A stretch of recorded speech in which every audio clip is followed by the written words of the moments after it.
আজকে দেখাবো সৌদি আরবে আপনার ভেজ যৌবন কিভাবে বানানো হয়।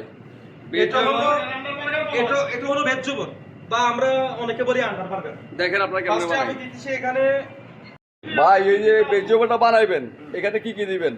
ফার্স্টে আমি দিচ্ছি এটা হলো ফ্রেঞ্চ ফ্রাই।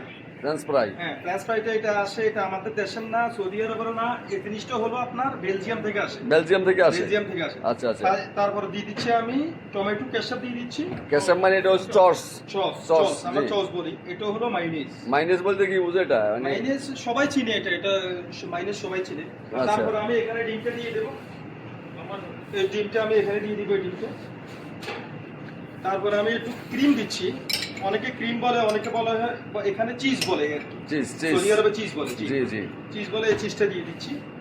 এই আমার অমলেট বার্গারটা এখন রেডি। এই যে দেখেন এভাবে। দেখেন কি সুন্দর হয়েছে, আপনাদের একটু কাছ থেকে দেখাই। অমলেট বার্গারটা রেডি। অমলেট এটা প্রাইস বার্গারটা। 3 রিয়াল। এটা 3 রিয়াল এটা না? বাংলাদেশে 100 টাকা। বাংলাদেশে 100 টাকার দাম। এটা দাম বাংলাদেশে 100 আচ্ছা, টাকা। অনেক সুস্বাদু, অনেক টেস্ট। অসংখ্য ধন্যবাদ ভাই আপনাকে, জিনিসটা অনেক সুন্দর হয়েছে।